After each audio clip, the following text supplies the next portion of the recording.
Now, Mama always said don't fight, but we are here ready to slug it out on May Slugfest weekend here at LakePoint Sports Baseball Village. Of course, the backdrop of Mother's Day weekend. Hi, Mom. We are getting that much closer, by the way, to the heart of our summer schedule and the inclusion of high school players as our prep seasons come to an end.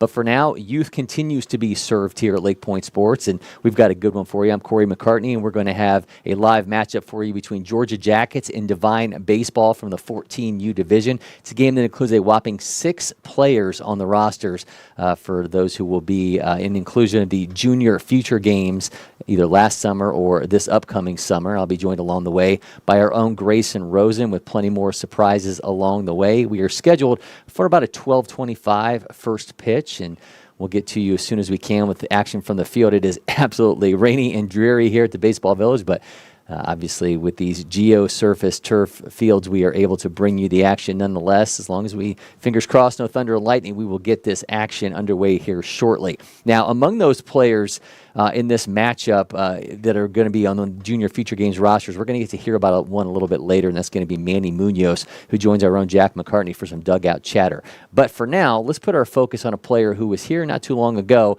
and that is a member of the Kitchings family that is making a major impact across sports in baseball, football, track and field as well. Austin is next up, and Grayson Rosen goes extra bases with the Hebron Catholic 2029. He's the son of Virginia Cavaliers offensive coordinator Desmond, the brother of Missouri-bound pitcher Aiden, and track star Ava is his sister. Let's get to know Austin Kitchings in extra bases.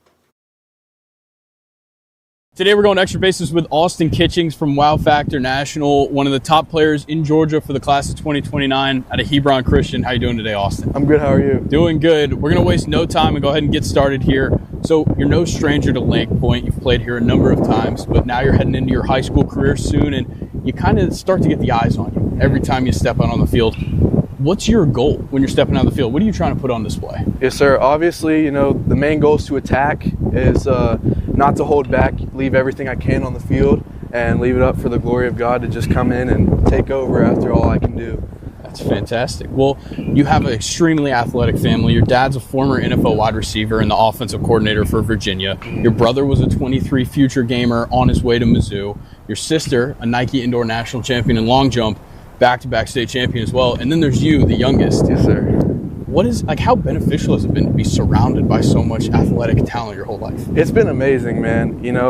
It's always been that competitive kind of feeling in our family, and I feel like I'm up next and just got to continue to pass the torch and just keep that family name alive and just keep going. That's fantastic. Well, let's start the lightning round here. What was the first baseball team that you ever played on? It was a rec team out in North Carolina called I think it was the Bats. Okay. Or the River Dogs. Either one. Okay, one of the two. Yes, sir. All right. What's the best song in your playlist right now? Ooh, I'd probably say House Atlanta Vegas by Drake. Interesting. That's a deep cut right there. I like it. Favorite athlete growing up? Oh, I feel like it's always been Griffey.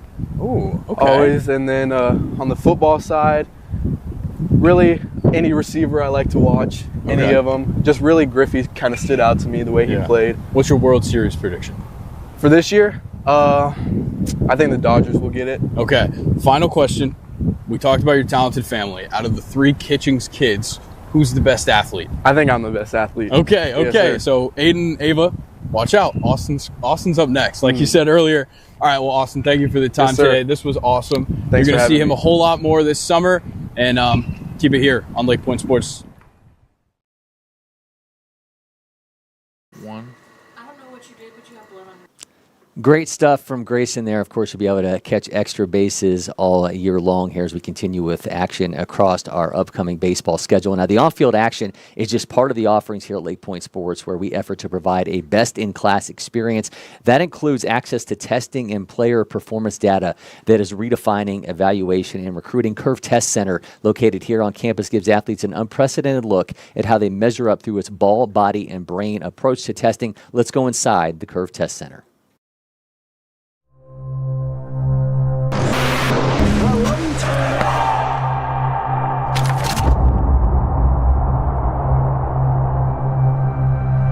We're here at LakePoint Sports, the site of the first Curve Test Center. There will be lots of curve test centers, but this will always be the first. And why are we here? Here for a couple of reasons. One is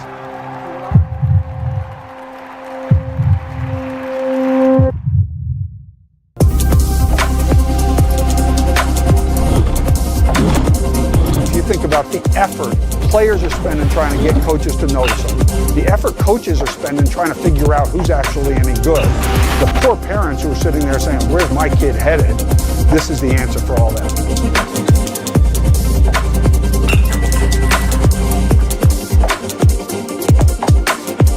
Everyone wants to be seen, right? Sometimes what can be seen is data. So it's hard to get in front of coaches at all these programs at once, or even the school you really want to go to. So using data helps us a ton. And as long as it's reliable and there's something that can give us better information with the small sample size is what we're looking for.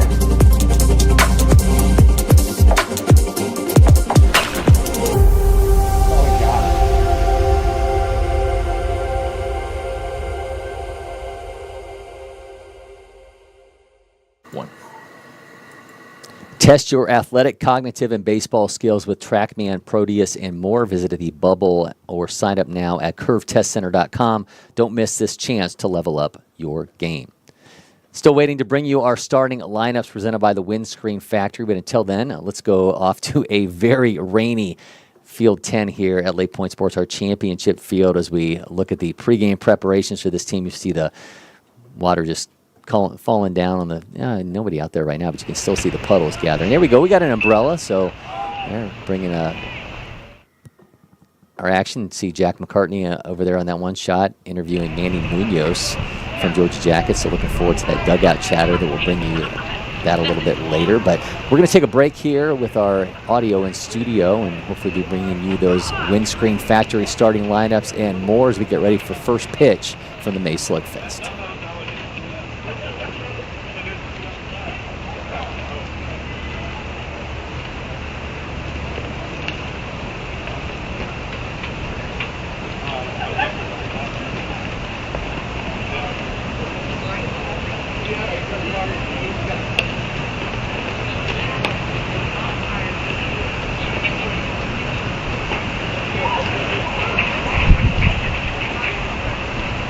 And no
Let's stop the DVR live stream.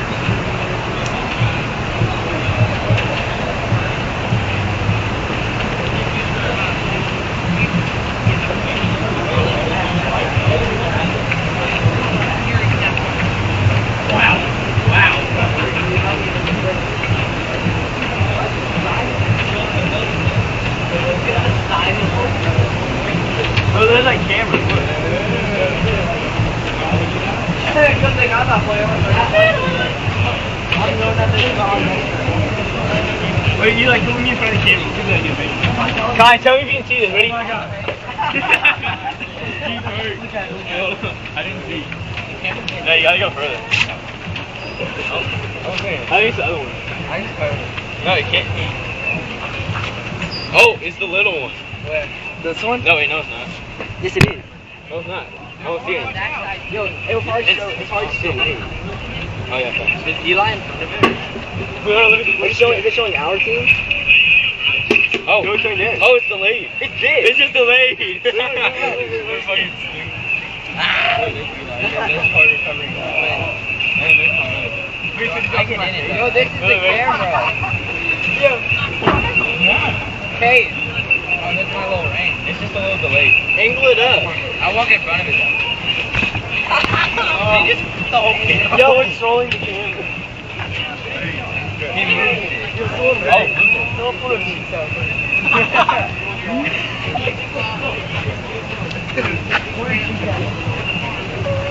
Yo, we gotta oil up our hands. Actually, we can just say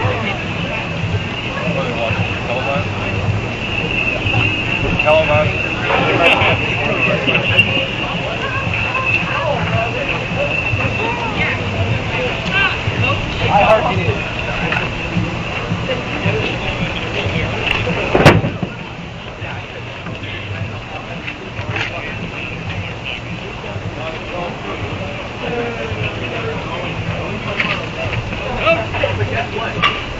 Hey, he ran away from y'all. He's over here. Bringing you some very rainy action here from the May Slugfest. We've got Georgia Jackets in Devine baseball, and this one from the 14U division of the Baseball Village. Some great work from Maddie Bullock there, and you see the rain has been coming down all day long, making for an absolutely soggy atmosphere, but it has not slowed down the game action. Let's go ahead and take a look at our starting lineups presented by the Windscreen Factory. Georgia Jackets will be led off by right fielder Ethan Potty. Then at second baseman Peter Millard, catcher Zeke Dodson. Then Hudson Purcell playing third base. Hitting fifth is left fielder Carson Clark. Then it's the pitcher Tyler Ciancolo. Then Braden Prince, who's playing shortstop. Hitting eighth is first baseman J.D. Floyd. Hitting ninth, extra hitter Holden Borland. Alan Eacham is the extra hitter hitting 10th, and hitting 11th for the Jackets center fielder Hatcher Chandler. Meanwhile, for Devine baseball, they'll be led off by shortstop Owen Dutrow. Then it's second baseman Gavin Perkle. Kai DeWeese is behind the plate hitting third. Eli Dollar hitting fourth and playing first base. Noah Estalos will be on the mound and hitting for himself. Christian Evans, right fielder, hitting sixth. Hitting seventh is Riley Nix, the center fielder. Hitting eighth is Colt Gindelsberger, the third baseman. Hitting ninth is Carson Quartermain, the left fielder. Hitting 10th, Carter Faber, the extra hitter. And hitting 11th, Cooper Latson. So once again, the Windscreen Factory starting lineups for you, as we'll be bringing you this action momentarily. Just moments away from first pitch here between Georgia Jackets and Devine baseball.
We are underway now, the May Slugfest from the Baseball Village here at LakePoint Sports. Georgia Jackets going to be hitting first. Ethan Potty will lead things off, followed by Peter Millard and Zeke Dotson. Owen Jutro playing shortstop. We'll see him as the leadoff hitter a little bit shortly here for Devine baseball, but Noah Estalos is on the mound for Devine to start this one off. Estalos, Peachtree Ridge 2028, fastball up around 77.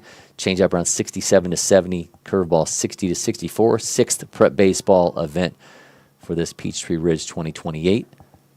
Excited to see, excited to see what we get in this game between these two sides. Definitely two teams that we're used to seeing here quite a bit, especially in the summer. These two programs are fixtures here. So, well, let's just throw it out of the. Let's just throw this out immediately. Georgia Jackets just played before this. These dudes are soaked. Yes, and they are. Devine baseball played during the 8 a.m. window. Yeah. So they've had some time off. They were able to dry off, towel off.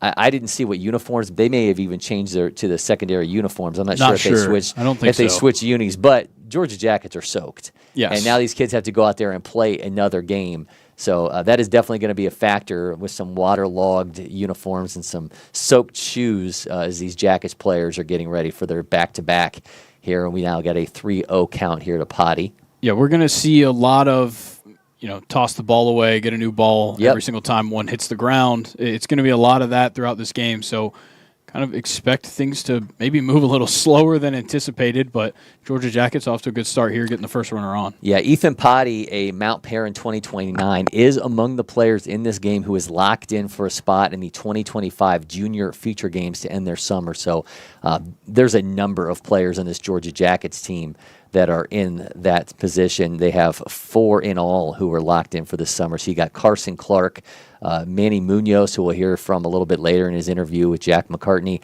Manny's actually hurt right now, so he's not on the field. But we had Potty, who we just saw, and then as well as Hudson Purcell, who we're going to get a look at a little bit later. That's another thing right there, the footing. The footing on this mound is going to be a factor.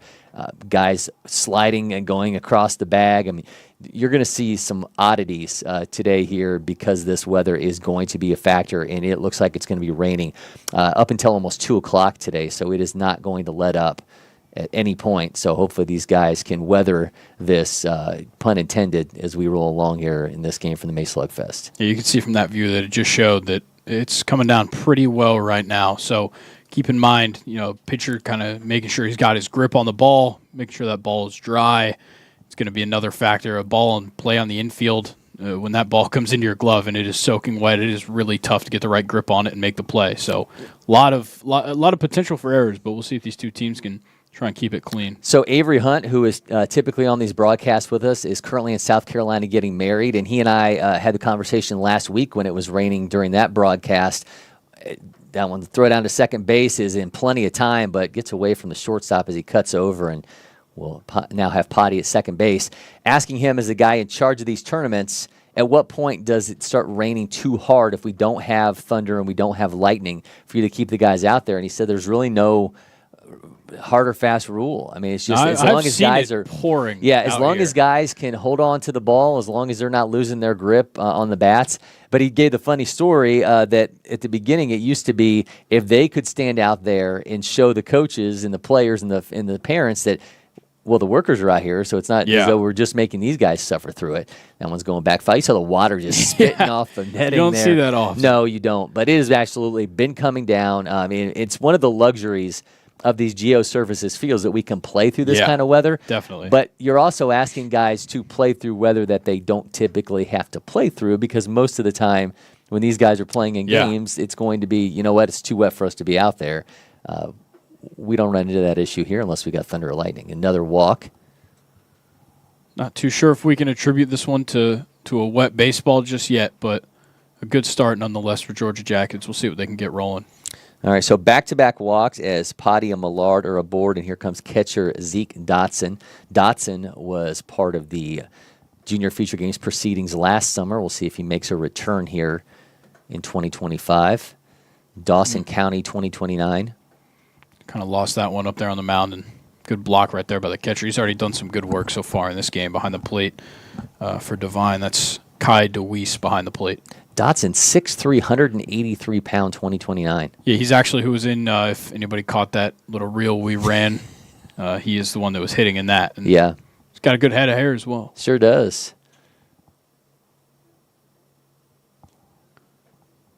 Count now is 1-1. Runners at first and second. Devine Baseball searching for their first out of the game with Noah Stalos on the mound. Puts that one in play. Shortstop has it. Flips to second for one out. He's going to hold it himself. Got the double play. Good work. Yeah, great job. Shortstop there. Devine Baseball. Owa Dutro getting it done and turning two. Yeah, that's a tough play to make, especially when it's wet. We already talked about it. As soon as that ball hits the ground, it is a game changer.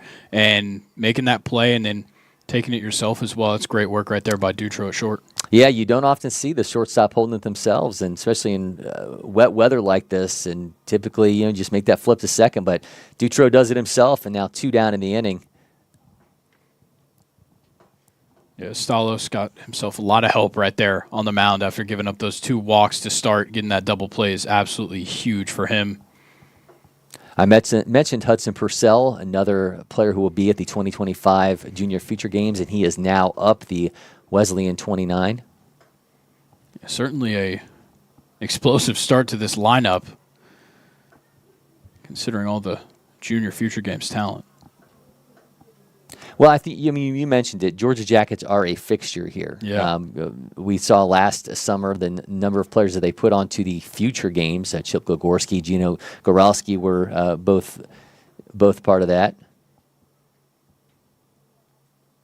Did I flip their last names? Chip Gligorski, Gino Goralski. Yes, that's the correct. Yeah, and then of You course also had C.J. Luke Luke Luke Nikowski, He was also on CJ's that son. future games team. Yeah, they called him the Polish Mafia. Their parents, we didn't call them that. The parents called them that. Big Swing and a miss, and Astalos getting it done. We're through one half of this first inning, and we are scoreless. We'll be back. You're watching the May Slugfest from LakePoint Sports.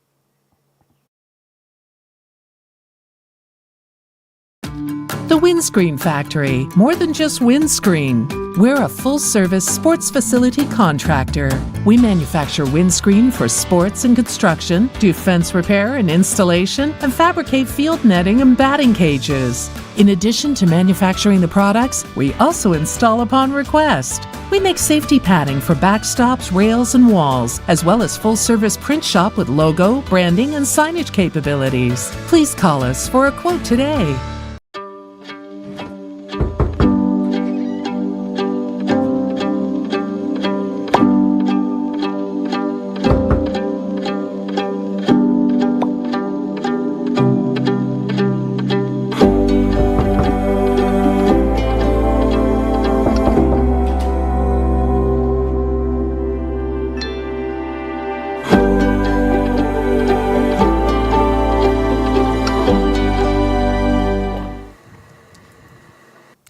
Welcome back to LakePoint Sports. Georgia Jackets in Devine baseball as we head to the bottom of the first inning in our game of the day from the May Slugfest. We will see Owen Dutro, Gavin Perkle, and Kai DeWeese at the plate for Devine baseball. Owen Dutro, if you missed it, just turned a fantastic double play to help out his pitcher, Noah Stalos, in the top of the first.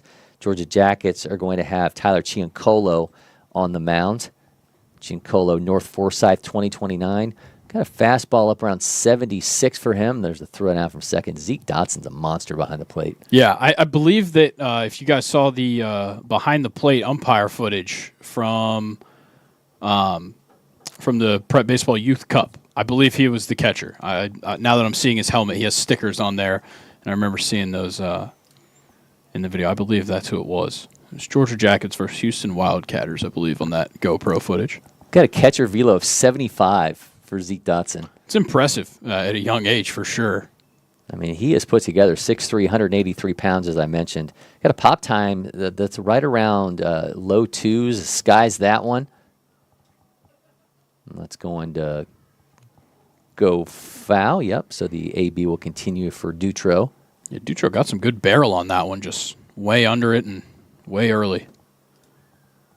Yeah, Devine baseball, obviously a team that we see here quite a bit, as you mentioned from the get-go, and of course the home of Ty Peoples, who no doubt is going to hear his name called during this summer's MLB draft. He could wind up going to Georgia, which is currently the #1 team in Baseball America's college ranking. So either way, a Devine baseball product. Ty Peoples, two-time Baseball American, by the way, has absolutely put on shows here over the years at LakePoint Sports, but a guy that has come through this Devine program and done awfully well for himself. Travis Devine does a fantastic job with that program. And goes foul. Meanwhile, you got Ryan Williams coaching up this Georgia Jackets team. So two guys on the tops of these programs here that we see quite a bit, and always thankful for what they do for us and giving us access to their players and providing plenty of opportunities for us to push out some great content on our social channels. 2-2 goes foul. Dutro doing a good job just playing defensive here now at the plate, keeping things rolling. He's put, I think, 4 balls foul now. So now he's just trying to get one in play, see one he likes. Yeah, Dutro, Mill Creek, 2028. A lot of draft parallels here because Daniel Pierce, of course, out of Mill Creek is. If you look at the latest mock draft on the Athletic website, Keith Law has Daniel Pierce from Mill Creek going 17th in that draft as Dutro goes down on strikes.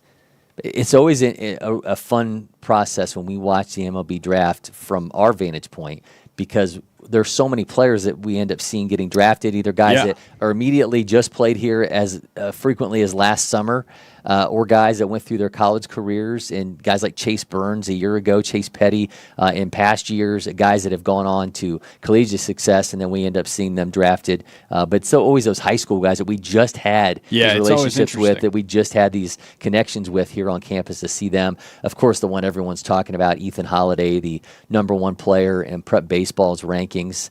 That one is put in play. First base has it, flips to Ciancolo, and they'll get the second out. Everyone's expecting Ethan Holiday to go #1, but I found a really interesting nugget in Keith Law's mock draft. Again, that's available on The Athletic. He said he doesn't know that the Nationals are sold on Holiday at #1, and they could be considering other players, among them Seth Hernandez, another 2-time prep baseball All-American who has been here at LakePoint Sports in the past. I was talking to Shooter Hunt about this yesterday when we were shooting one of our Coffee and Curveballs videos.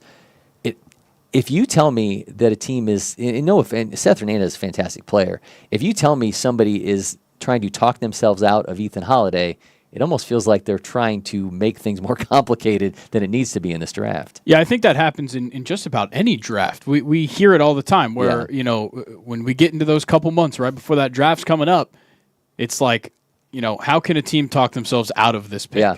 And I think Holiday has just been #1 as long as anybody's talked about this draft class at all. And so it's kind of hard to talk yourself out of it. But I think at the same time, you don't want to fall into, okay, well, everybody else is just gone with this. Let's just follow the herd. Maybe the Nationals see it as a different type of value with a guy like Hernandez, or maybe even going to the college level and finding somebody. We just saw Kai DeWeese get hit by a pitch. Now we got Eli Dollar at the plate. Fascinating, though, if, let's say, Seth Hernandez does go #1.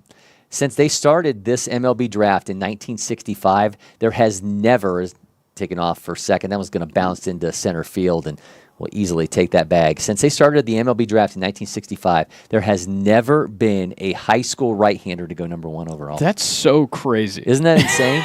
But and Shooter mentioned this to me. He said there is no more run-of-the-mill player in a draft than a right-handed Yeah, that's pitcher. fair. Swing and a miss. And Ciancolo's dialing it up here. Got a 1-2 count. See if he can get out of this one. He's caused himself a little bit of trouble here with the base runner, but see if he can get out of it now with 2 outs. Here comes the 1-2. He's got a runner at second base. One's going to miss high. I did find it fascinating, though. 13 high school players that Law has projected going in the first round. 11 of them have played here at LakePoint Sports. Yeah, it's pretty amazing. And that's just an incredible number to hear at all. I mean, I've talked to Ian Smith and Hudson Graham about this class and next year's class. There's going to be record totals of high school talent coming out of this 2025 and 2026 class, and I think it's just a natural progression as time goes on. Comes the 2-2 from Ciancolo. Dollar at the plate. He skies that one back foul. So those players who have played here, Ethan Holiday, Seth Hernandez's teammate Billy Carlson, JoJo Parker, Daniel Pierce, who I mentioned, Slater DeBrune, who was here for the feature games, Casey Cunningham, who was last year's Prep Baseball All-American Game MVP, Steele Hall out of Alabama, Cruz Schoolcraft, Xavier Nyans, and, of course, the biggest name that we have had here this summer, he of the 102-mile-an-hour fastball, Jack Bauer. Yeah, and that's pretty amazing that he played here this spring. Oh, that my was a great God. curveball. Okay, someone's got to fire up the bat signal. We got a Mr. Freeze sighting as Ciancolo gets the inning-ending strikeout. Now, I mentioned all the players on this Jackets team that are on their way to the junior feature games. Among them, Manny Munoz. And here is Jack McCartney with some dugout chatter with the Jackets right-handed pitcher. It's time for some dugout chatter with Manny Munoz, 2029 right-handed pitcher for Georgia Jackets. Manny, man, thanks for the time. Hey, what's up, guys? All right, so you played in the junior feature games last year. How excited are you to be back at the end of the summer playing them again? Well, playing last year, it was a great experience, especially playing on that level. And now going into this year, I know what competition I need to go against. So I think it'd be very cool that now I'm an experienced player to go into this. So I'll be ready for it this year. So you started with the experience of it. You played played in it last year. You know exactly what. Do you have an idea of what you're looking forward to going into this next year, and like what you learned from it? Like probably what I'm like most excited about is like probably like seeing the competition and just like knowing that you're at that level to play with them. Yeah. So you played for Colorado. How did that happen? You're from Georgia. Yeah, so basically, I mean, I put in the work or whatever, but my coach, I mean, messaged me. It was like, what's up? Like, you want to play for Colorado? So even though I was on Team Georgia, I still got the chance to like play in the future games for a different state. I mean, did you know anything about Colorado before you played that? They made you take like a citizenship test or something like that? No, I mean, I kind of just showed up just like as a sub and just played for them. I mean, I didn't know much about them. All right, so how would you describe yourself as a player for anyone wondering what Manny Munoz is? Me as a player, I think I'm very energetic. I'm very supportive. I love to help my teammates out, especially like when they're going through like a rough time. And I like to work. I like to work at baseball. All right, well, that's Manny Munoz as a player. We'll be back. And just like Manny Munoz, Carson Clark was at last summer's junior feature games, and he will be back this summer, and he's going to lead things off for Georgia Jackets. He's going to be followed by Tyler Chiancolo and Braden Prince. Great stuff there from Jack McCartney with Manny Munoz. You'll be able to find that video tomorrow across all of our social media channels. So thanks to Manny for taking the time to chat us up. Throw down, and we will get things underway. Again, Carson Clark leading off, the 6'2", 194-pound Cambridge 29. Exit velos around 91.6. Pop time around 2.2 when he's behind the plate. But again, a two-time junior feature gamer bringing that 6'2" frame into the box. It's kind of insane, the build that we've seen for a couple of these Georgia Jackets huge, guys. right? Yeah, these do not seem like 2029s. Sent for a strike out of the hands of Noah Stalos. I think maybe Ryan Williams has got a lab somewhere where they're creating these guys. Yeah. I think so, because I've never seen so many 6-foot 8th graders. Oh, gets a strike in the outside corner, and you know Clark as a catcher is second-guessing that call. No one probably gets into an argument with with an umpire than a catcher when he's at the plate. Oh, yeah. Missed high from Astalos. I like how Clark pulls the sleeves up. You gotta show him the guns. There's a lot of interesting things that guys do, especially like with their gear when they go to the plate. Something when I had Caden Dawson mic'd up, he wears an arm sleeve when he's out in the outfield, but when he's hitting, he takes it off the bicep and just has it like loose on his forearm. Huh? And he said it's good luck. So doesn't like the restriction. Clark sends that one foul.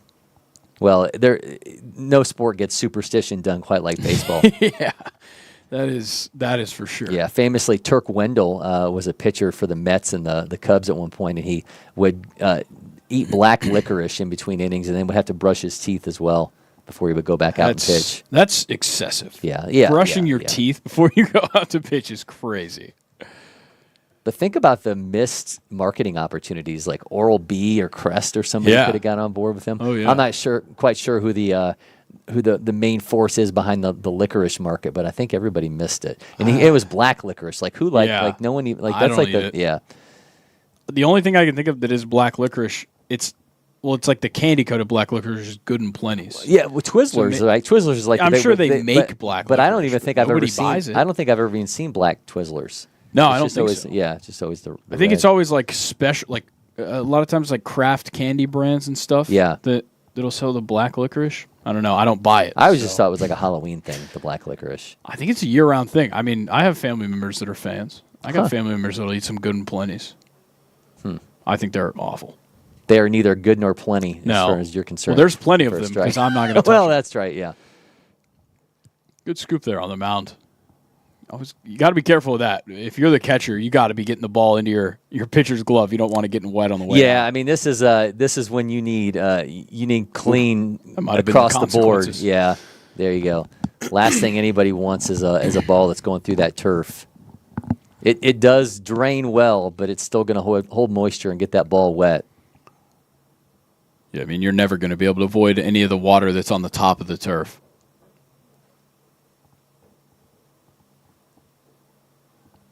That one's in play. Dutro's got it. across the mound. Yeah, third baseman had it. Thought Dutro was going to get his way there, but that was Colt Gindelsperger, the third baseman. So there's now one down. I think, does Dutro have sunglasses on his hat? I don't know, but that seems pretty counterintuitive. I don't think you're going to need those today, man. No, but maybe just like you mentioned with Caden Dawson, maybe it's just like a feel thing. It could be a gear thing. You don't feel right unless you got them on. I don't know. We'll see if he tries to hold the runner. Now got Braden Prince at the plate. Intel here on Prince, North Forsyth 2028. He does have sunglasses on the back. He does. There you go. All right. So, that's got to be a this is just what I do thing. But he did turn a miraculous double play and looked really good doing it. So who am I to second guess Owen Dutro's? Whatever works. Yeah. Probably a coach in the dugout with a towel, if I had to guess. Certainly dealing with some issues. It seems like gripping the ball now. Yeah, I mean, this is just, there's only so much these guys can do, right? Still want to give a lot of credit to the catcher behind the plate, just blocking up, because there should potentially have been a lot more passed balls that we've seen to this point, but they're doing a great job back there. Kai DeWeese behind the plate. Miss low. Count is now 3-0 here to Prince. He'll be followed by J.D. Floyd. If I had to guess, you'd leave that bat right there where it is right now.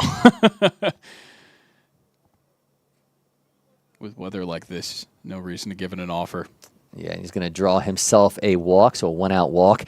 So we talked about this when I got here this morning. There was an earthquake in North Georgia and Tennessee. No you had no idea. I was here. I was getting ready to leave the house. My house shook for 5 to 10 seconds. I thought somebody had turned the dryer on, but then I thought whether there was my house was going to explode or who knows what. Know. And then no one else in my house was awake at that point. Runners both going to advance 90 feet.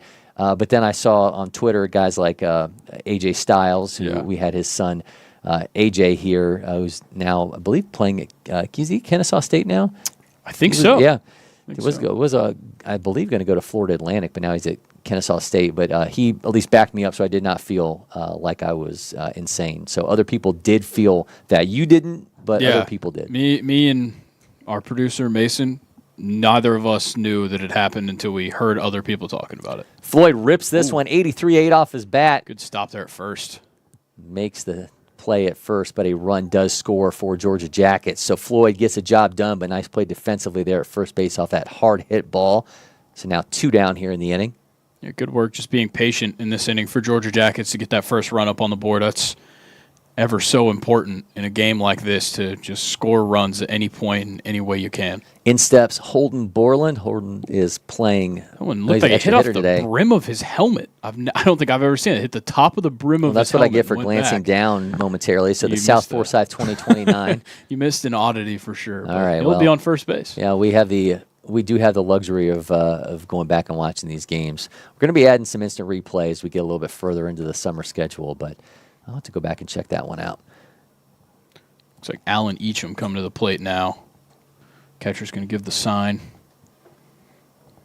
Eacham, North Gwinnett, 2028. He was part of the junior feature games last summer. Played for New Jersey, by the way. Interesting.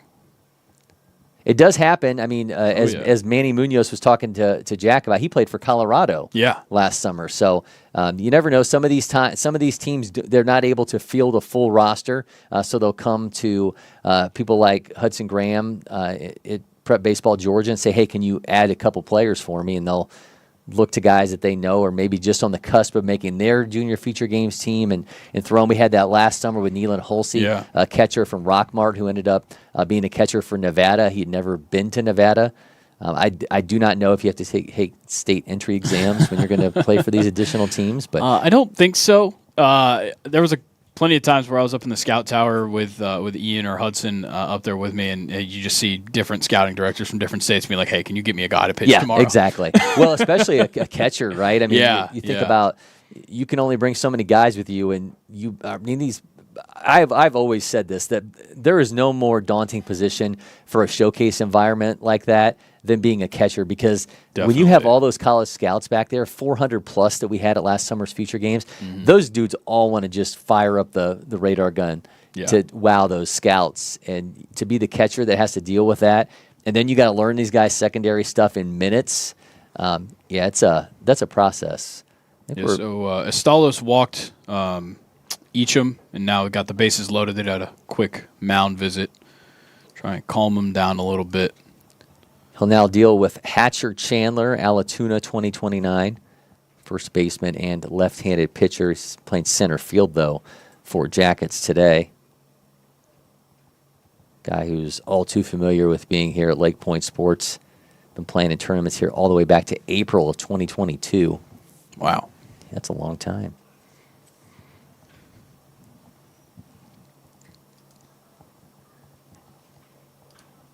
Comes the 1-0. Bounces into the glove of Deweese. Deweese just getting it. He's got his work cut out for him right now on the plate, and he's doing a great job. Don't want him to get forgotten back there for the great work he's doing. I mean, a couple of these balls, if they would have got past him, it's probably 3-0. The back pick throw to first. Wow. Was that subliminal messaging we just saw on Island? I think so. Yeah. I think It just flipped to a desktop view and we just saw an island, which I'm sure it was just for us and not anybody who's watching this. Yeah. Yeah. Let's see if Georgia Jackets has anything left here in this inning. That's in for a strike on 3-0. Good pitch right there.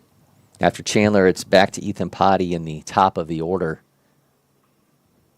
Georgia Jackets could not cash in. They had 3 base runners in the first inning. It's going to bounce away, and here comes it's already a walk. So here comes another walk. So a second run comes across for Georgia Jackets off that walk to Chandler. Now Ethan Potty steps in. Not going to let whatever we see today be indicative of what Noah Estalos is capable of, because this is just a tough situation for any pitcher stepping out there.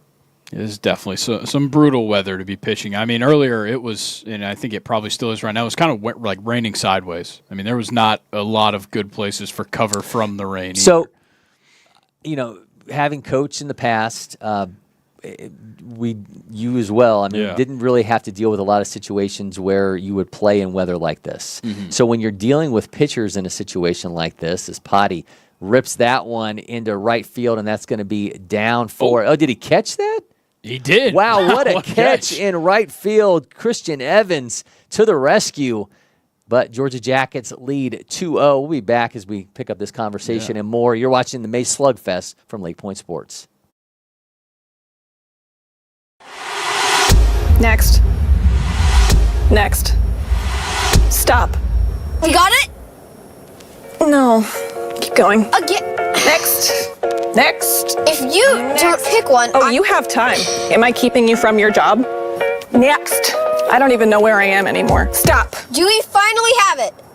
Let's go back to the beginning. Are you Your joking? electric future customized. The fully electric Audi Q4 e-tron.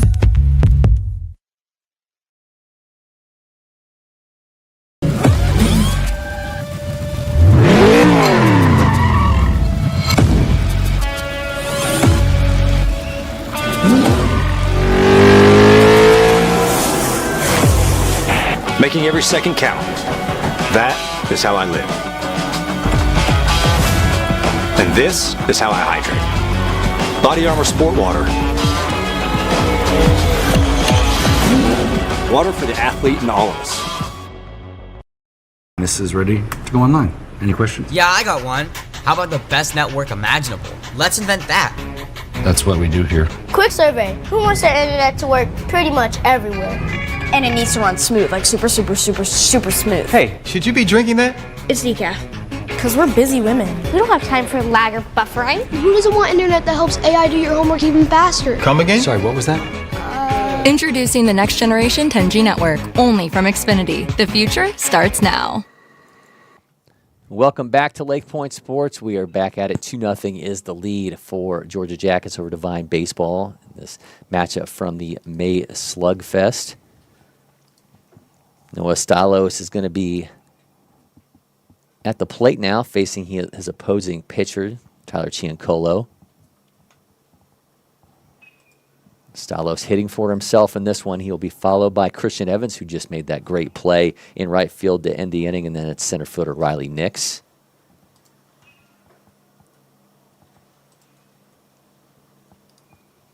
From what I can hear right now, the rain just picked up a little bit. You see the winds blowing for sure. Oh, yeah.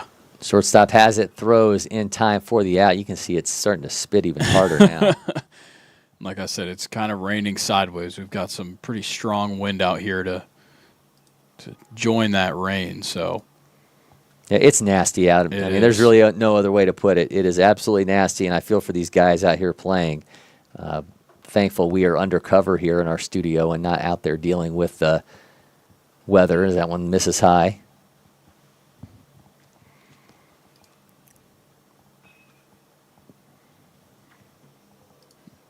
Biggest thing for Giancola on the mound is just trying to not think too much about these missed pitches and try and focus on the ones that you can get there in the zone and when you can get a good grip on the ball. Yeah, so the conversation I was going to start with you, and I'm actually looking through all of our pitches so far in this game.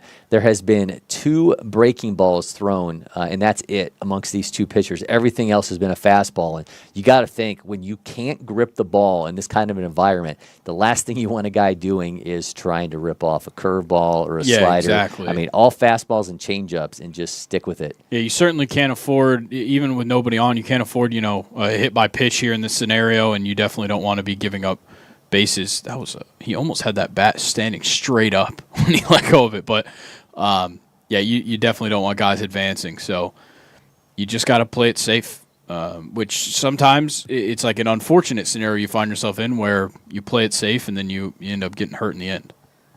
Evans swing and a miss. Count is now even. The Lawrenceville 2029's got himself now in a 3-2 count.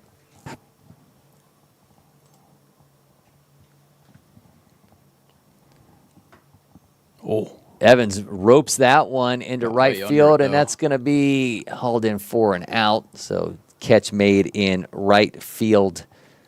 They got him right field, Ethan Potty. So the leadoff hitter for Jackets catches that one. Now 2 down here in the inning. Riley Nix, a center fielder, steps in. It just got a little bit under that one.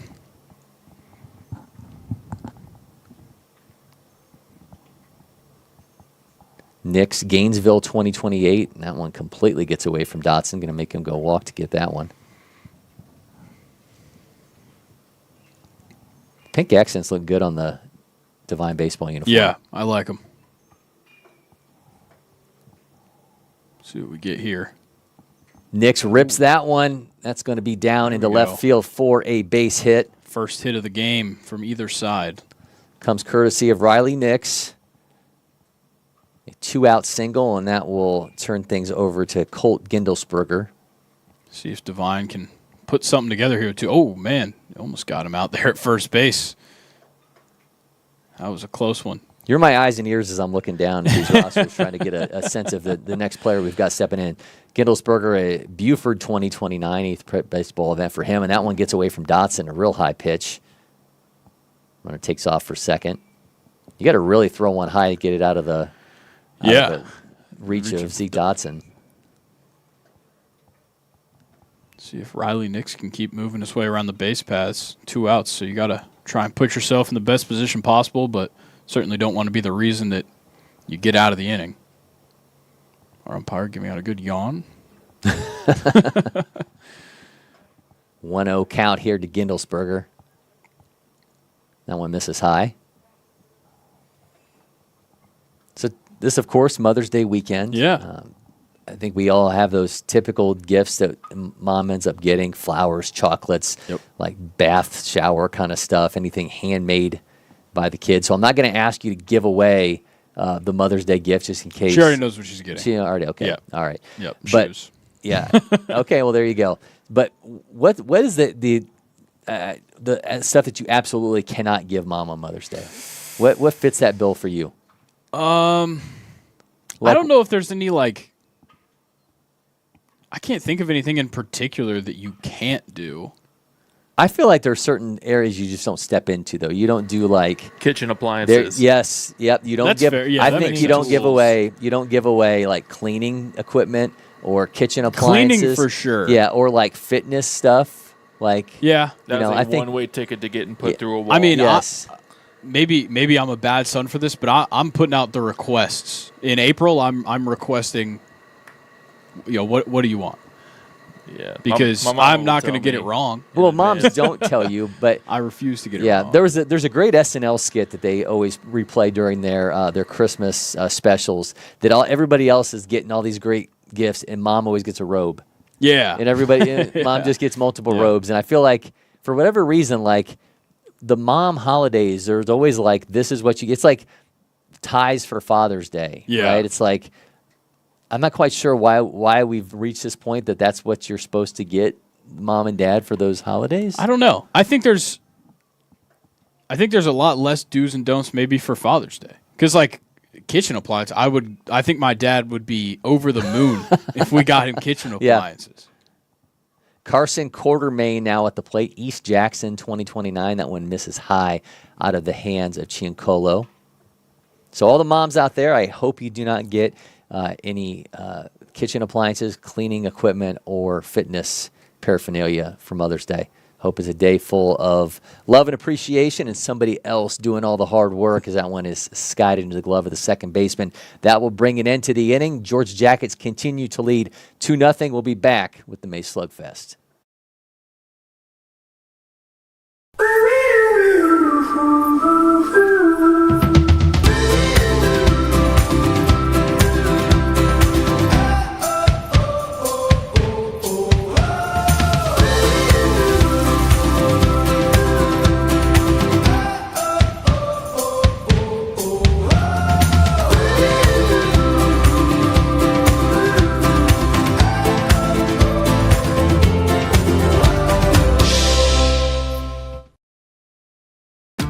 The Windscreen Factory, more than just windscreen. We're a full-service sports facility contractor. We manufacture windscreen for sports and construction, do fence repair and installation, and fabricate field netting and batting cages. In addition to manufacturing the products, we also install upon request. We make safety padding for backstops, rails, and walls, as well as full-service print shop with logo, branding, and signage capabilities. Please call us for a quote today. Welcome back to LakePoint Sports. Noah Estalos continues on the mound for Devine Baseball. They trail Georgia Jackets 2-0 here as we move along in this action from the May Slugfest. Cory, McCartney, Grayson, Rosen with you. Throw from the arm of DeWeese goes into center field on the throwdown. See Peter Millard here to start things off. He'll be followed by Zeke Dotson and Hudson Purcell. Every time I hear his name, he played here during the Prep Baseball Youth Cup as well. Every time I see, I think of Peter Millar. Yeah, I'm sure he's heard that quite a bit. He should get a spot like an NIL deal. Yeah, right. I don't know. I mean, off field that would work for sure. There's definitely no on field applications of Peter Millar in baseball. Maybe they should swear make like it happen. Maybe they sell like a golf glove. Maybe there you go. He could use he could use golf gloves instead of batting gloves. I'm just trying to help young Peter out here. He's in for a strike. Millard, a 2028, playing in his 8th prep baseball event.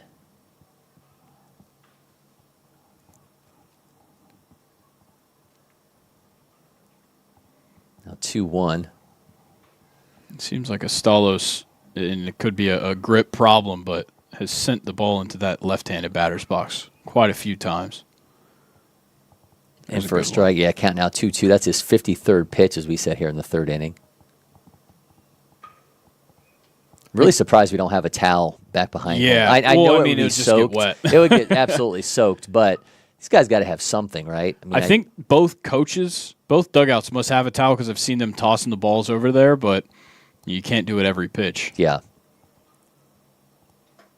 Well, we should have like heaters underneath the turf here, like you have. Interesting. Yeah, and they should. Then you could just kind of roll the ball around on the dirt on the turf, and it would. I think that's maybe a safety issue. Might have to run that one by Josh Laney. There you go.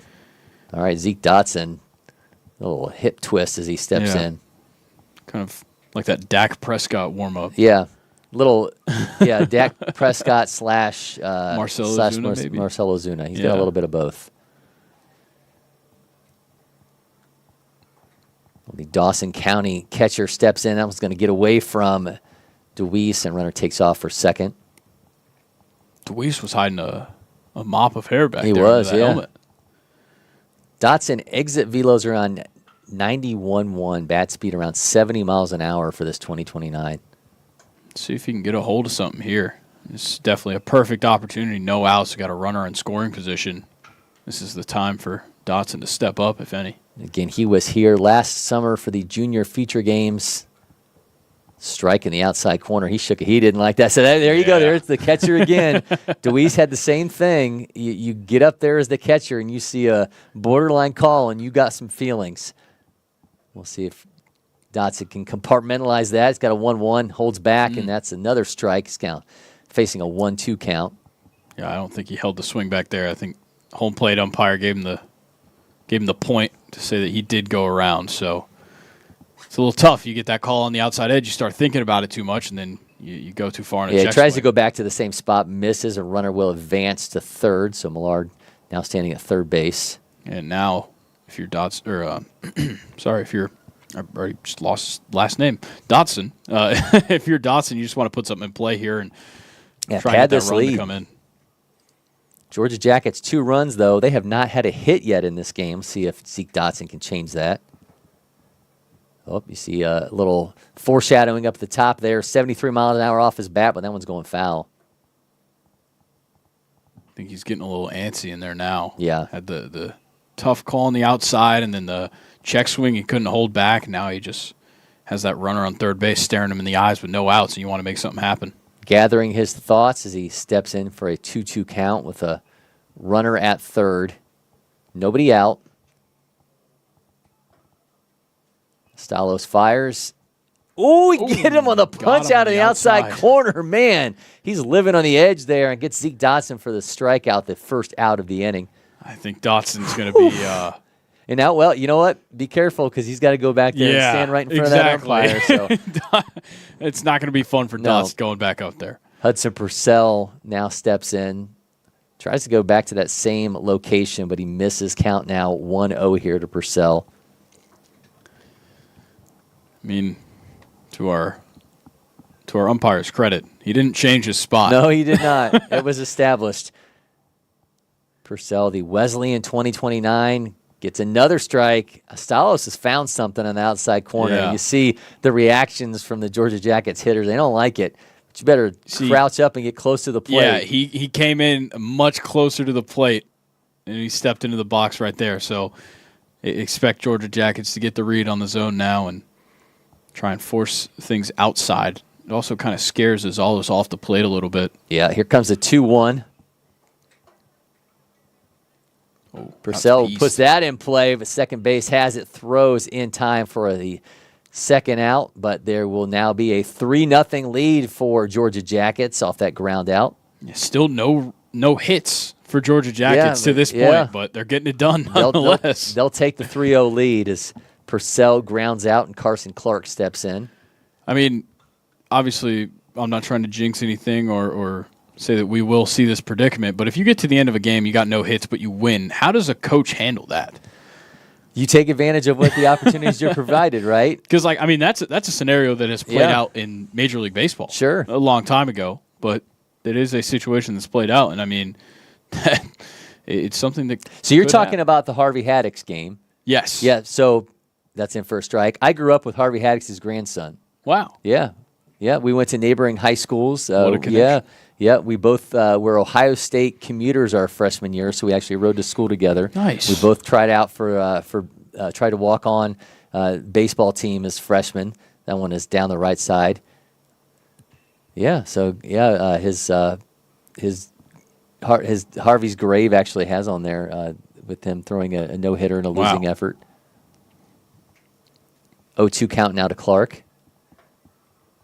See Jack McCartney getting some flicks back there.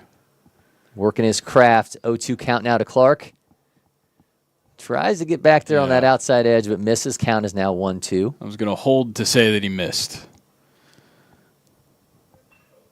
See if he can get the job done here with 2 outs. Try and get him out of this. Ooh, tries. Count now 2-2. I think it bouncing out of the glove of Deweese does him no favors, but rain has let up a little bit. Again, we were expecting rain was going to stop around 1:45 and then maybe be clear until about 4 o'clock. At least that's the Weather Channel predicted. This high count is now full. See if Astalos can reel it back in here. He was in a good-looking spot here earlier in the at-bat, just lost hold of these last 2 pitches and puts himself in a tough spot. Yeah, he's issued. Oh, man. Piecing him up. That's twice in this at-bat, but he puts it foul again. He's issued 7 walks so far, but has not given up a hit. Yeah. It almost doesn't even feel like it because Georgia Jackets has moved around the base path so quickly, and then you had the double play as well that got them out of some trouble. Comes a payoff pitch from Astalos. Clark rips that one foul, 80.5 off his bat. I mean, if he's just a second earlier, this at-bat would have been done a couple minutes ago. He's getting his money's worth up there and making Astalos work for this third out.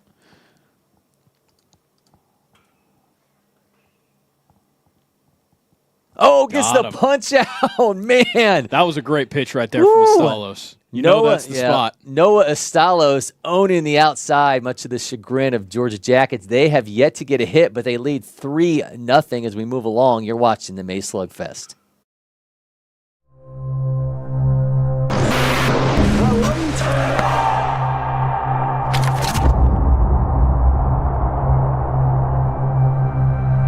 We're here at LakePoint Sports, the site of the first Curve Test Center. There will be lots of Curve Test Centers, but this will always be the first. And why are we here? Here for a couple of reasons. One is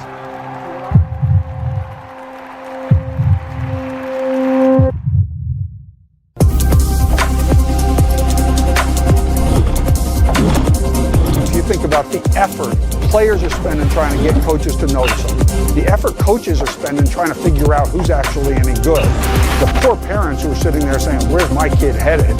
This is the answer for all that.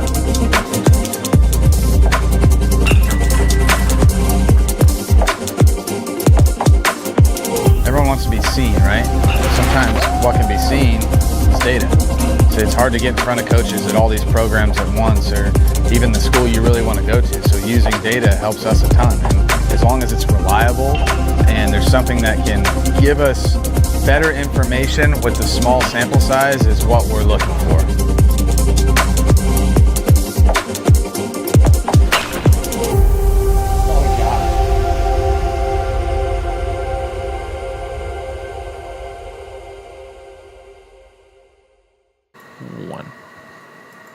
Curve Test Centers is redefining player and performance data when it comes to evaluation and recruiting. Test your athletic, cognitive, and baseball skills with TrackMan, Proteus, and more. Visit at the Bubble here on the LakePoint Sports campus or sign up now at curvetestcenter.com. Don't miss this chance to level up your game. We are rolling along. Georgia Jackets and Devine baseball are game of the day from the May Slugfest. Cory McCartney, Grayson, Rosen with you. Carter Faber, the number 10 hitter in the order for Devine baseball, will lead things off. It'll be followed by Cooper Latson, and then it's back to the top of the order. You're going to continue to see what Tyler Ciancolo.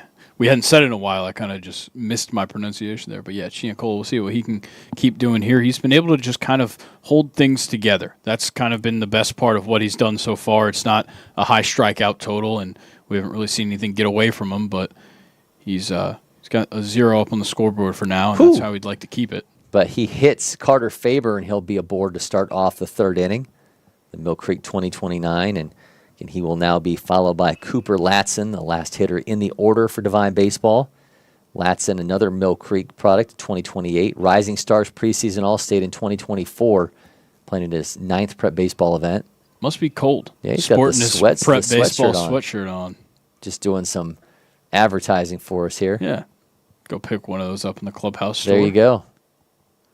Sure, that's exactly where he grabbed it.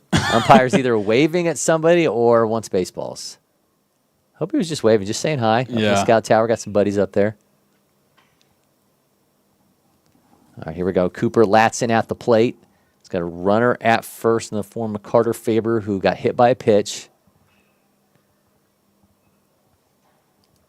1 hit so far for Devine baseball, no hits for Georgia Jackets, but again, they lead 3-0 on the scoreboard.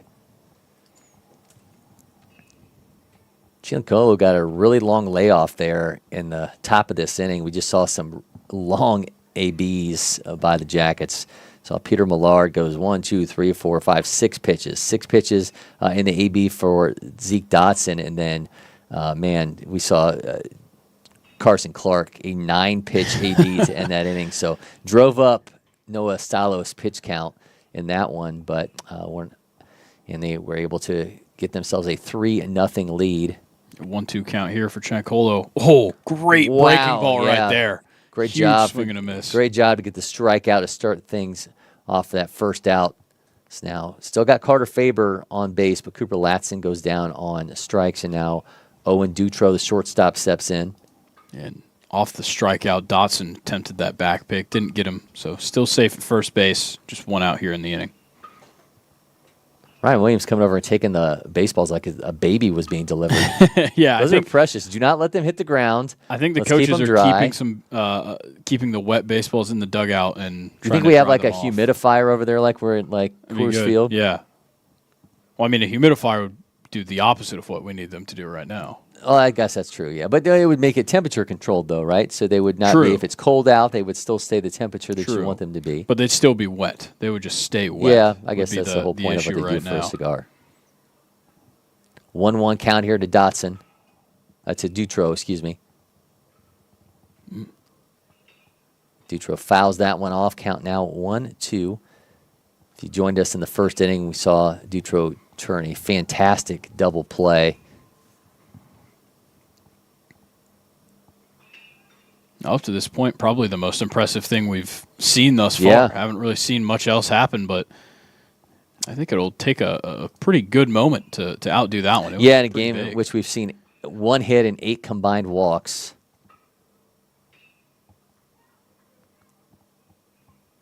Owen Dutro making his play for our Aspen hospitality moment that matters. So we'll see that in the post game. He's made his entry. We'll see if anybody else can do so along the way. Another throw over from Giancarlo.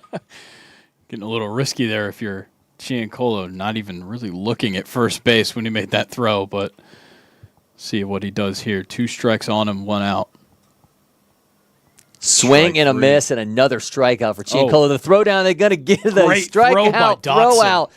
To end the inning, Zeke Dotson coming up big. There's a moment that mattered for you. You got the inning ending. Strike him out, throw him out, double play. Georgia Jackets keep a 3-0 lead. We'll be back. You're watching the May Slugfest. The Windscreen Factory, more than just windscreen. We're a full-service sports facility contractor. We manufacture windscreen for sports and construction, do fence repair and installation, and fabricate field netting and batting cages. In addition to manufacturing the products, we also install upon request. We make safety padding for backstops, rails, and walls, as well as full-service print shop with logo, branding, and signage capabilities. Please call us for a quote today.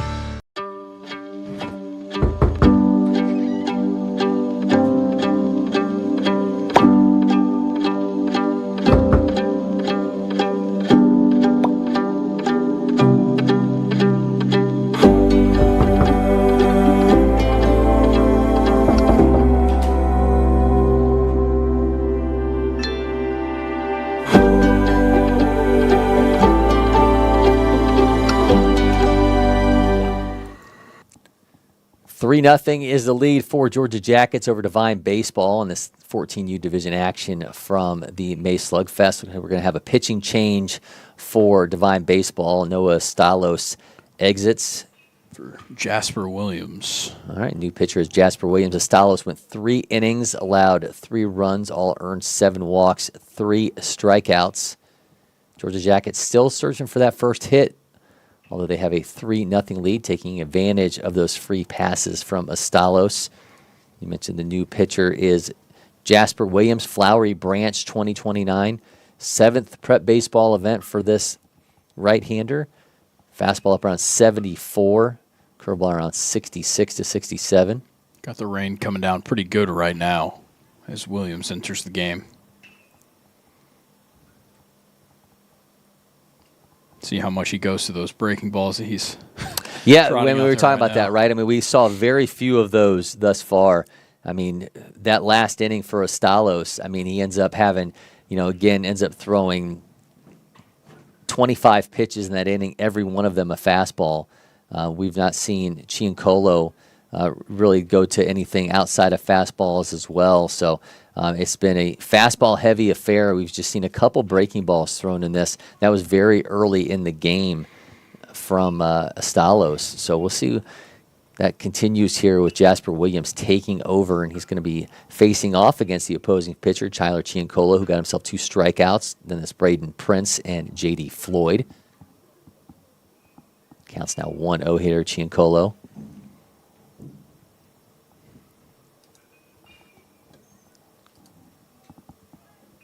Dribbles that one foul. Count now even. This weather is not May, right? I mean, this is just getting crazy. We've had glimpses here and there, but it's just been, it's been buck wild weather-wise here in Georgia in April and May. I mean, I think it's kind of rained at least for like an hour every day since like last Friday. Yeah, it's hard to get a read on for sure.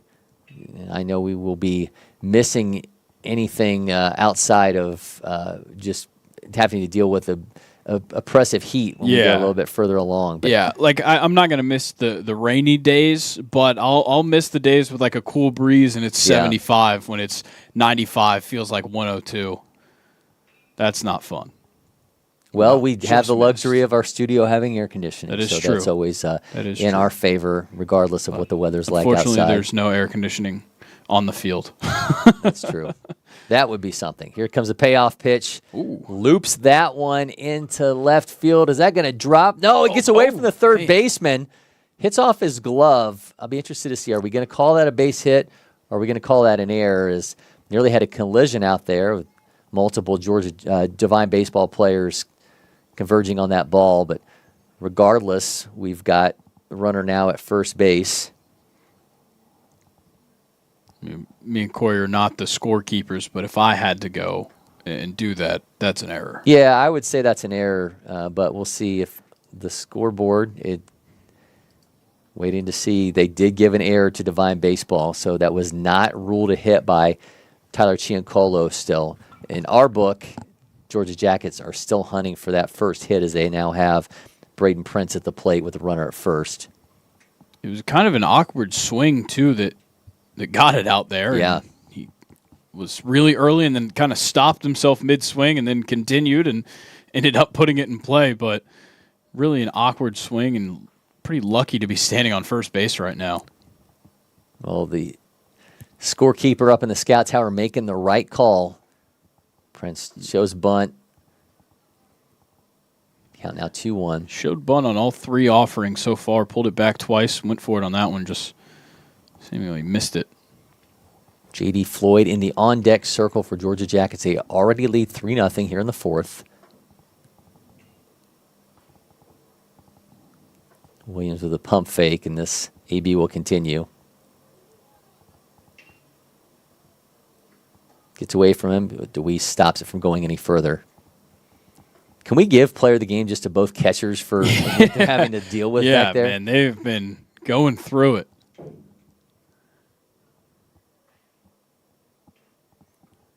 Count is now 3-1. Jasper Williams takes over for Noah Stalos in this inning on the mound, and that is in for a strike. A good pitch right there from Williams on 3-1. Here comes the payoff pitch from Williams. Again, runner at first. He draws a walk, and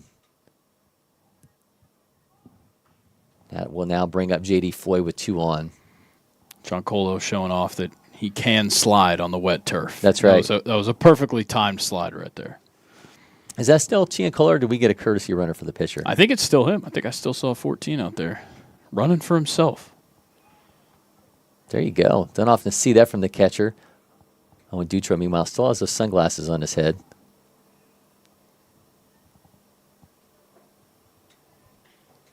I wonder if Ciancolo's asking him about that. You waiting for it to get bright? I most certainly am. Waiting a couple days. That's right. I'm ready, though. Oh, man. Tries to bunt on an inside pitch. It would have hit him if he pulled it back. That's for sure. But he gave the offering, so it's going to be a strike. Floyd, the Pope 2029. Pope making a big rise in the latest prep baseball national rankings. Still well behind Etowah, which is number 2 nationally. Yeah. State playoffs have been crazy to this point. Etowah handily taking down Parkview. Unbelievably. Taking them down in that manner was pretty crazy to see.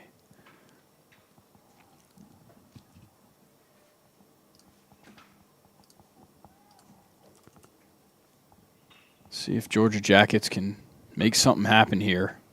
Nope, just one stealing. I thought we were going to see the double steal there, but Giancola goes to third himself and leaves behind the runner at first. So we got runners on the corners, no outs. We got 2 strikes on Floyd here at the plate.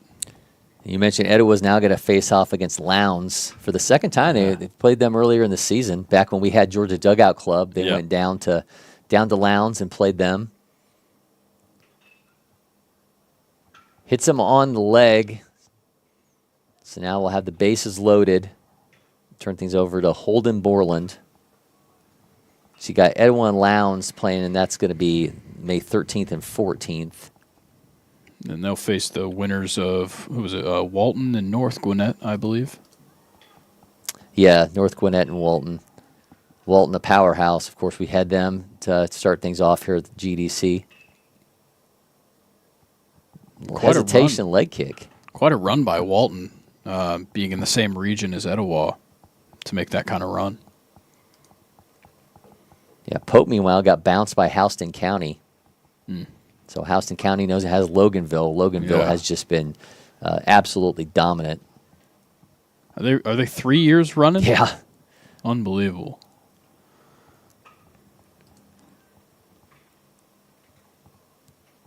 Count now 1-1 here to Borland. Jasper Williams just struggling to find outs here. Kind of wishing that your third baseman would have caught that pop-up earlier in the inning, but still showing some issues here on the base paths. Misses glove side. Count now 2-1 here to Borland. After him, it's Alan Eacham. I mean, Deweese has just got to be beat back there. He's got to be real tired of walking back over into that spot. Ooh. Did it get behind him? It didn't hit him. Oh, it looked like it hit Borland, but somehow he works his way out of the path of that pitch. But Georgia Jackets has got another run, make it 4-0, and of course they are still hunting for their first hit of this game.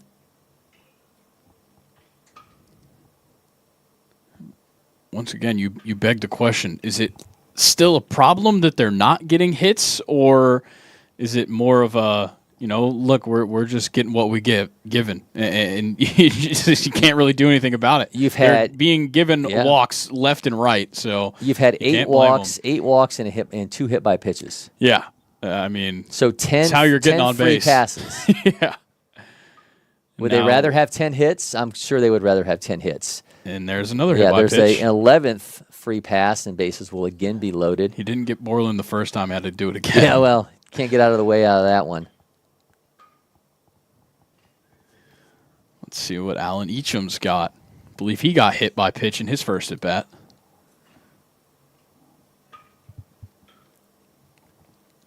Eacham stands 5'10", 148 pounds. He looks a lot bigger than that. Yeah, I bet that's an old prep baseball profile. I bet there's an update needed to that because he looks a lot taller than 5'10".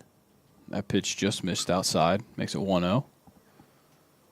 Jasper Williams certainly in some trouble here. Eacham loops that one, and oh man, great play by the second baseman to get the double play. Man, the middle infield for Devine baseball has been nails in this one. Yeah, that was great. Gavin Perkle makes the double play there at second base, and that, of course, comes on the heels of Owen Dutro in the first inning. And, man, just some fantastic glove work from the middle infield for Devine baseball in this game. Wow. Now, Hatcher Chandler, the last hitter in the order for Georgia Jackets. That would look like it was going to be a hit, but man, what a fantastic play by Perkle. Yeah, sliding catch and then immediately gets up, fires to first for the double play. Great work. Oh, man. Defensive turn there and sends that one foul. We're going to have our work cut out for us if we end up With having to go with defensive plays, too. It's going to be tough. You'll have to kind of wild, right? To this point, that the two biggest plays is that one is sent into center field, and that's going to drop down for a base hit. Chandler has the first hit of the game for Georgia Jackets and another run to make it 5-0 here in the fourth. And finally, Georgia Jackets now can back up those runs with a hit. Yeah, who would have thought the RBI single in the top of the fourth would make it 5-0 and be the first hit of the game for Georgia Jackets? By the last hitter in the order, and now we turn things over to Ethan Patty, the leadoff hitter.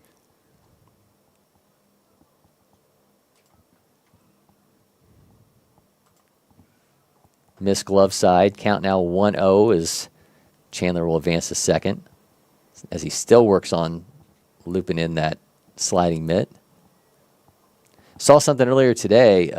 Never seen this before. Throw down from the catcher on a steal on second base. Bounced and hit a kid in the face. Whoa. Wow. Yeah. Yeah, I don't think I've seen that either.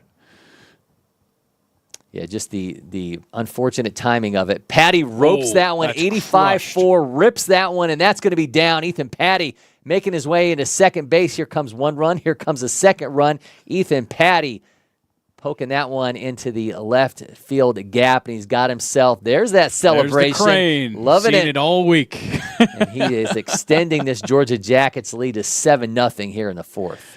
I mean, maybe they just needed that one. They just needed that one to break through, and then they open up the floodgates. This is a big inning here for Georgia Jackets, and definitely helps their momentum going forward in this. Make it 7-0. 2 hits now, both coming in this inning. Patty taking off for second base. Throw is going to be cut off by the shortstop. They're going to have him on a run down. Maybe he got a little too confident. Yeah, all right. Patty backtracking his way. Is he going to get in? They got him on his way into second base. So the inning comes to an end. But Ethan Patty did his job and got the 2 runs off the double. Georgia Jackets lead 7-0. We'll be back with the May Slugfest from LakePoint Sports. At Academy Sports and Outdoors, you'll always find more fun with great brands at the best prices. More of this, and this. So you can get together for a little of that, and a lot more of that. And even some of that, and that's good. Have more fun with great brands at the best prices. Only at Academy Sports and Outdoors.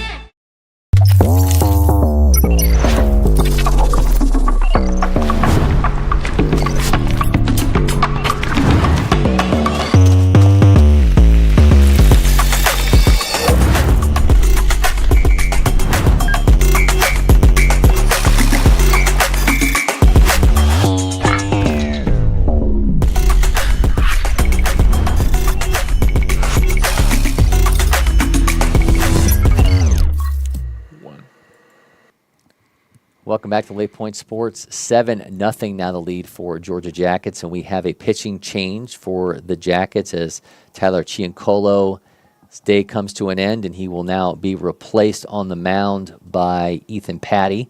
So Patty just comes through with the 2-run double, and now he gets a chance to show out on the mound. See what we got Patty on from a pitch perspective. Fastball up around 77, changeup around 65 to 71. Curveball around 65 to 67. Of course, we will see Ethan at the end of the summer for the Junior Future Games. Nice entry for him there into the player of the game conversation. Kind of holding his right hand there. I'm not sure if he was just maybe a little cold, trying to blow on his hand, but that one gets away from him.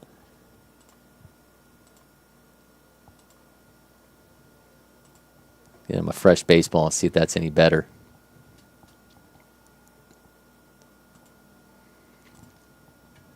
He was being replaced by at shortstop.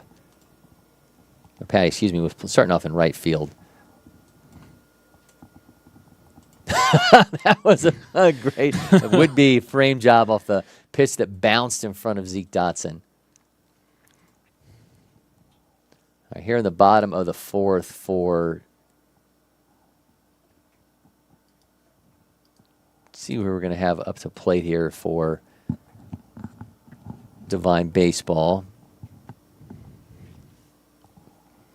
All right, it's going to be Gavin Perkle. Will be followed by Kai DeWeese and Eli Dollar.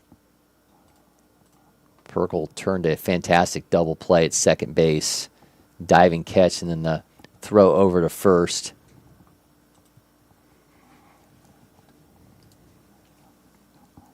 Seven nothing is the lead for Georgia Jackets here in the bottom of the fourth inning. It's in for a strike. It's 72.2 out of the hands of Patty. Yeah, and luckily for Devine, weather's, don't want to jinx it, but the weather is clearing up just a little bit right now. It's better than it certainly was to start things off, and I'm sure Noah Stalos, which is he would have had this weather early on, was having a little bit of trouble locating the fastball early on.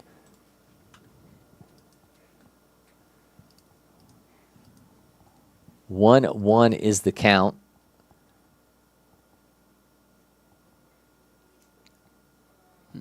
Dotson's trying to get those in for a strike, yeah. Doing his best. 2-1 now the count. See if Patty can make him swing at something here. Oh, yeah. Puts that in play. Second base has it, slides, makes a stop, and throws in time for the out. Nice job defensively at second base there from Peter Millar. I said Peter Millard instead of Peter Millard. You made me do it. I mean, you barely even notice. I wasn't even thinking that. Yeah. And now we're in that mode. Seen some good leather in this game so far from both sides. Yeah. Kai DeWeese, the catcher, now steps in.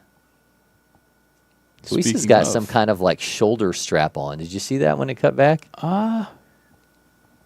He skies this one. First base camps underneath it. I think he's wearing a hoodie. He's wearing a hoodie, and it's stuck over to the it looked like he had something that was maybe kind of going across part of his back, but there's now two down as DeWeese, skies out. It's going to bring up Eli Dollar.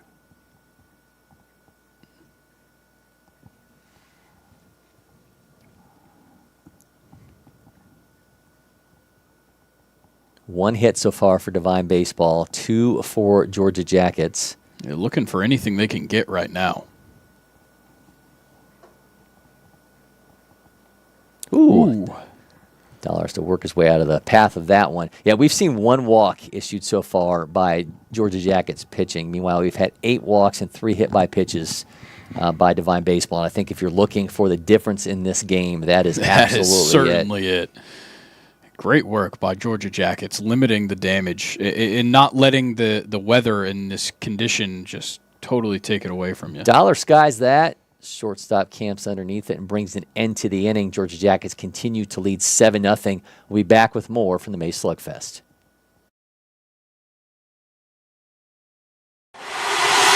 Next. Next. Stop. You got it? No. Keep going. Again. Next. Next. If you don't pick one. Oh, you have time. Am I keeping you from your job? Next. I don't even know where I am anymore. Stop. Do we finally have it? Let's go back to the beginning. Are you Your joking? electric future customized. The fully electric Audi Q4 e-tron.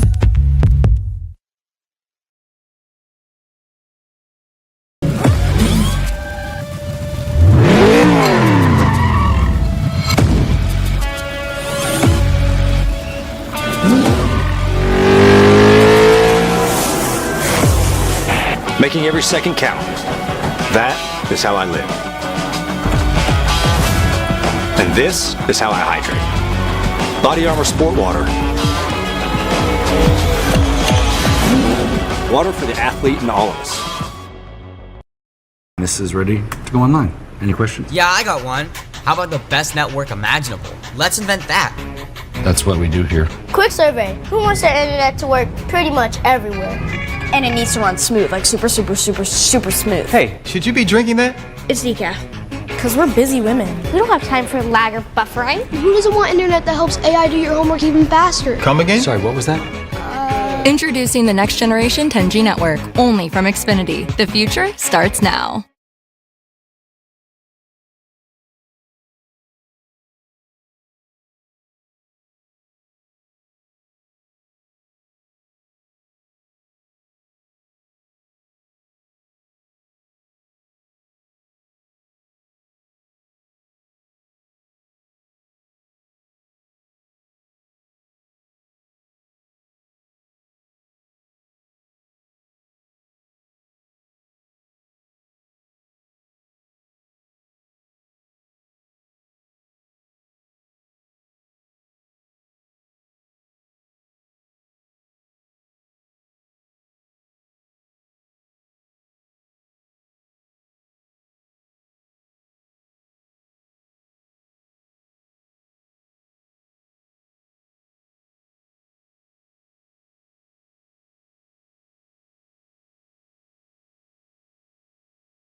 1. Welcome back to Lake Point Sports. Cory, McCartney, Grayson, Rosen with you. We've got a 7-0 lead for Georgia Jackets here in our game of the day from the May Slugfest. Having a few technical difficulties right now with our on-field cameras. We'll rejoin you as soon as we can. Again, Georgia Jackets leading 7-0 over Devine Baseball. We'll be back as soon as we can here from the Baseball Village at Lake Point Sports.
2, 1. Apologize for those technical difficulties. That's part of the process when you're using so many cameras to be able to bring these games to you. I know Estalos is at the plate for Devine baseball. Ethan Patty is still on the mound. Yeah, during that delay in the top of the 5th, Georgia Jackets jumped on a couple, got 3 runs scored in that one. So now they make it 10-0 over Devine in this bottom of the 5th, which will potentially be their last chance. I've seen a dominant performance here late in this one from Georgia Jackets. They were taking advantage of some free passes early on, but they have turned up the heat, scored 2 runs in the 2nd inning, 1 in the 3rd, 4 in the 4th, which was also when they had their first hit of the game as Hatcher Chandler delivered that. And then Patty, who's now on the mound, comes through with a 2-run double to extend that lead to 7-0. And then we have now seen 3 more runs from Georgia Jackets in the 5th inning to make it a 10-0 lead. And they have allowed just 1 hit collectively with Giancolo and now Patty on the mound. Put it right into that one, just well foul out to right field. Got the rain coming down pretty good out there. You can probably see it on the cameras if you look closely, but got the rain coming down pretty good with some strong winds right now. Going to make it really tough for our pitchers to have a dry ball at any point in time, and really tough to get a release point there. Yeah, as I mentioned, the free passes, 9 walks issued by Devine pitching, and there was also multiple hit by pitches as well, I believe 3 in total. And that walk right there makes it just 2 for Georgia Jackets, which all things considered is fantastic to this point. Yeah, Tyler Giancolo started things off, went 3 innings, allowed 1 hit, 4 strikeouts, 1 walk. Patty has come on in his 2nd inning of work. He's allowed 1 walk so far. Christian Evans now at the plate for Devine baseball. Got it on the outside there. Make it 1.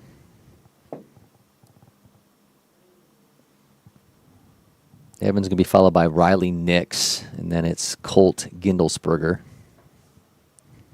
Yeah, this weather has just been disgusting. I mean, there's really no other way to put it. We did have a bit of a break, and that was largely when we were dealing with some technical difficulties, but now we are back at it, and the rain is almost going sideways at this point. Yeah, we've got some strong winds that is going to make it really tough for that ball to keep traveling, that is for sure. So look for the outfielders to maybe play a little bit closer in. The 0-2 sends that one back foul.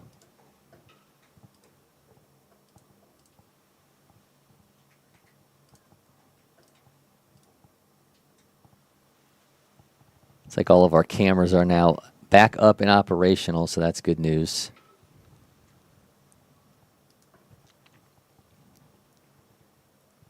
O2 count is the 0-2, excuse me, is the count now with Evans at the plate. Nobody down here in the inning. A bit of a delay here. See, Dotson's ready to roll, as is Patty. Man, this may be the worst it's been.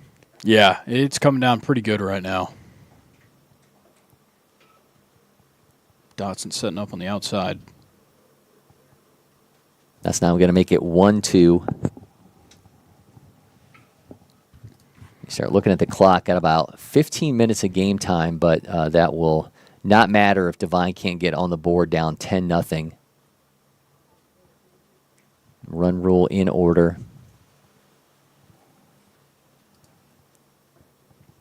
Another miss. Count now 2-2.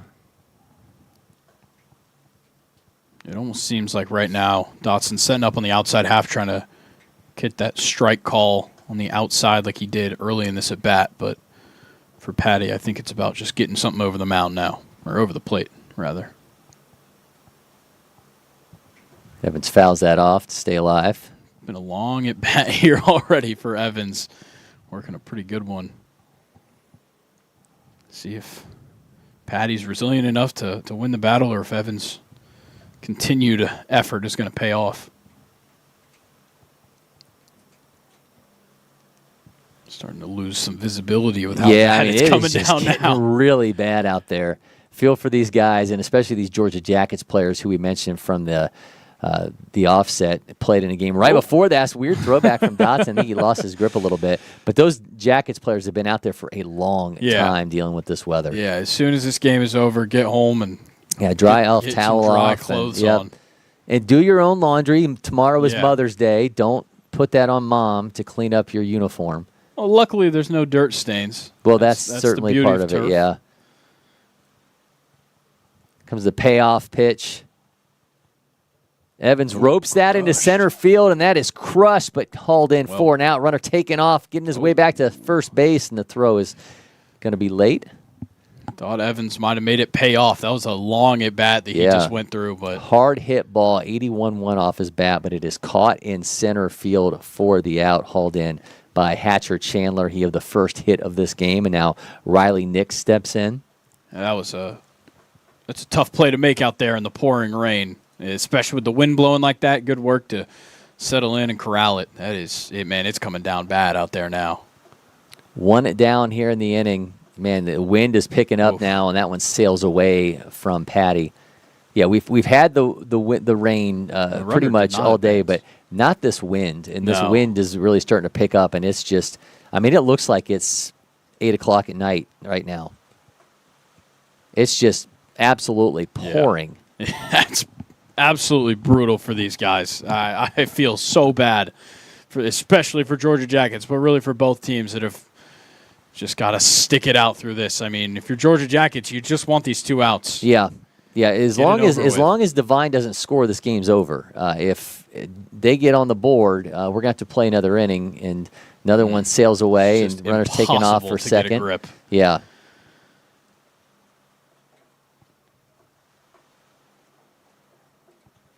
I mean, we can hear it beating down on our studio right now. It's just getting gross out there.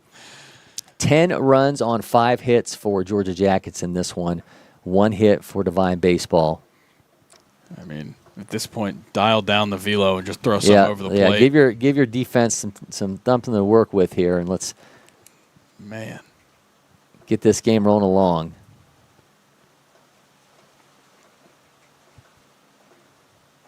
You can tell, like, these guys, obviously you can tell, like, the jerseys were wet, but these guys are soaked. Yeah, they're dark jerseys to begin with, but they've gone from navy to black.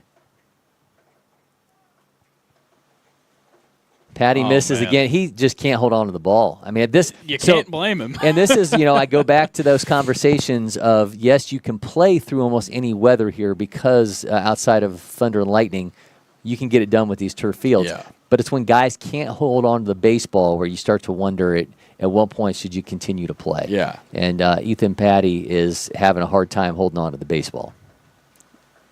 It's difficult. I mean, there's not a single ball that will be put in your hand right now that's going to be dry. That's the really tough part of this. Comes a 3-0 from Patty. He hits Nix.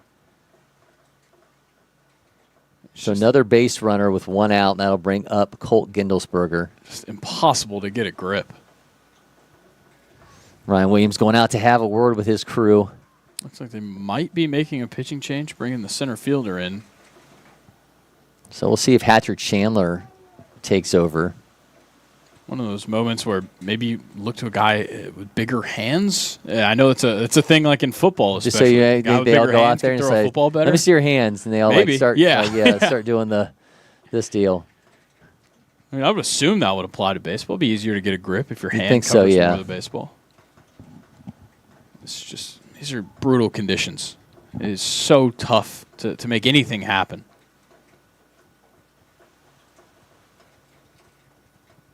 Looks like we will have a pitching change. So Patty's going on to center field, and Hatcher Chandler is now going to take over on the mound for Georgia Jackets. We're going to take a quick break as Chandler goes through his warm-up pitches, and we'll return to a very rainy baseball village here at LakePoint Sports.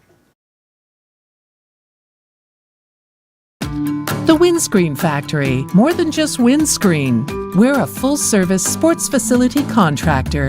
We manufacture windscreen for sports and construction, do fence repair and installation, and fabricate field netting and batting cages. In addition to manufacturing the products, we also install upon request. We make safety padding for backstops, rails, and walls, as well as full-service print shop with logo, branding, and signage capabilities. Please call us for a quote today.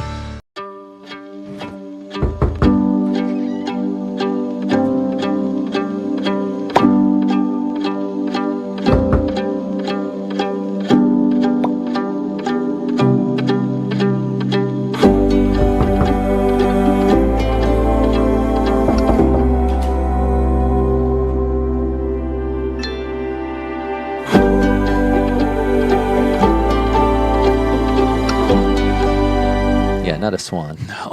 That was, in fact, not a swan. Let's just get that out of the way. Yeah. So Ethan Patty's celebration earlier, that was a crane on the double. 0-1 from Chandler, and he's getting it across the plate, and that's going to make the count 0-1. Here's Kindlesberger, at the plate. He's going to be followed by Carson Quartermain. Those are two, mouthfuls together, right? Yeah, back-to-back in the lineup. I mean, is that the longest combined last names you could get? 2 in a row? I think Those are some long names. Yeah. That's in for a strike. 0-2 is now the count. 1 down in the inning. Georgia Jackets trying to close this one out and get themselves a pool play win here in May Slugfest action.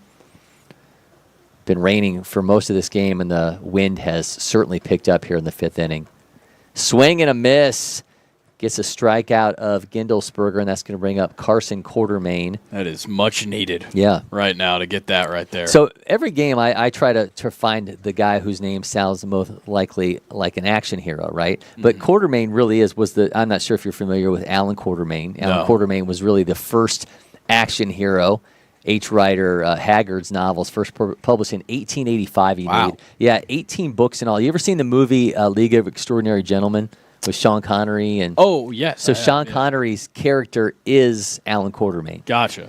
So there you go. So Quartermain literally an action hero. So I don't have to go searching in this one. Carson Quartermain is in fact carrying the last name of an action hero. Save me the trouble. It's also played, by the way, by Patrick Swayze in a TV series. Interesting. Yeah. Yeah. First published in 1885. Wow. Like a big game hunter. So I always like finding the guys that have a real quarterback name. Oh, there you go. Because quarterback names are always distinct. And particularly, I'm talking group of 5 quarterbacks. Like Riley Nix. I think that would be a great one. But Madden Hernandez is on the roster for Georgia Jackets. I think that's a perfect one. Short has it, touches second base, and that's going to do it. See if we get them lining up, and we, in fact, do. Celebration is on for Georgia Jackets. They are 10-0 winners over Devine baseball. What started out as them taking advantage of opportunities ends in dominant fashion. We get some quick movement here. These guys went off the field. They just played back-to-back games in the pouring rain. When we come back, we're going to talk about our moment that mattered as well as player of the game when we're back from the LakePoint Sports Baseball Village. Next. Stop. You got it? No. Keep going. Again. Next. If you don't pick one. Oh, you have time. Am I keeping you from your job? Next. I don't even know where I am anymore. Stop. Do we finally have it? Let's go back to the beginning. Are you Your joking? electric future customized. The fully electric Audi Q4 e-tron.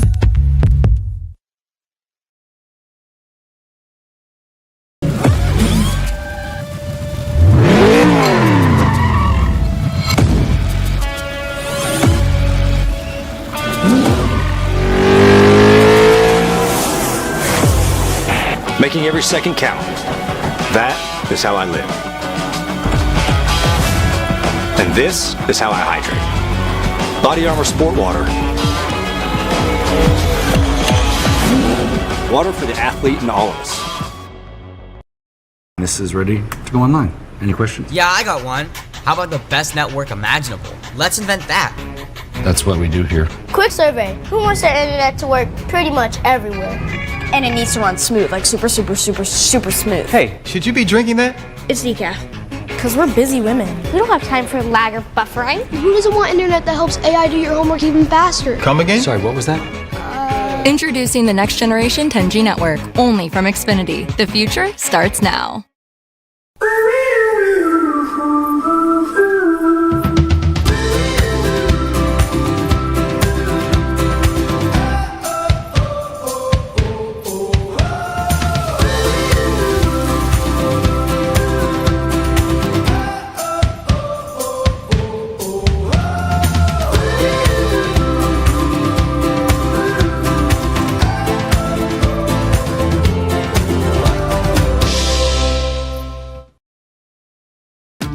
The Windscreen Factory, more than just windscreen. We're a full-service sports facility contractor.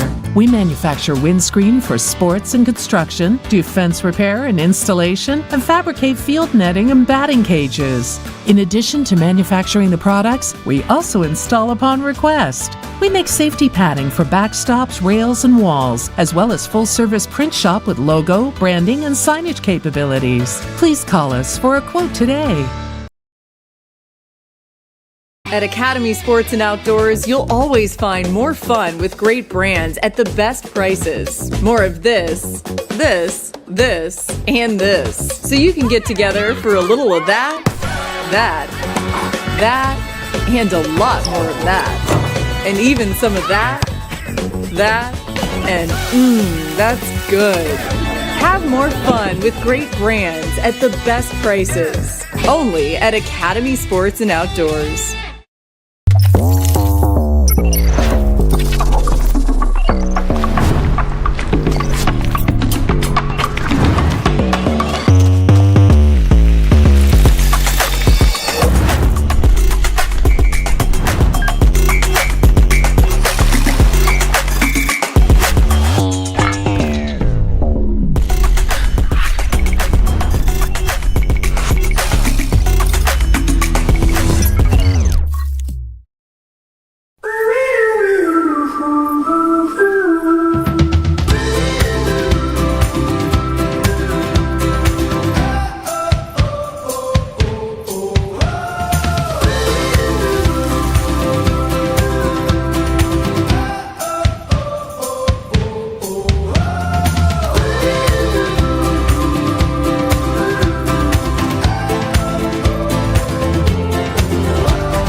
When I picked up, I just liked it the best. And like I said, I tried a lot of different companies, a lot of different models, and I fell in love with Old Hickory for sure.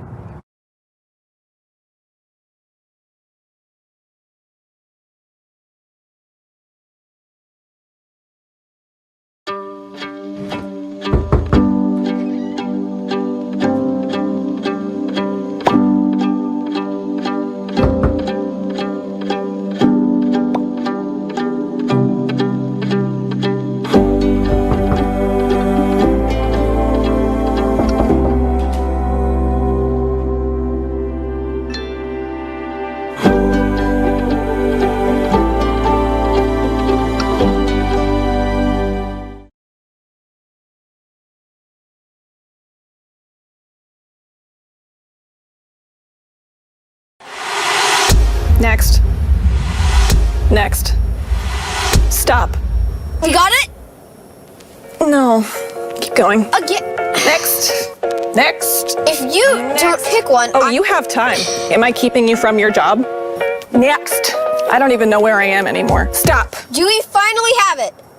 Let's go back to the beginning. Are you Your joking? electric future customized. The fully electric Audi Q4 e-tron.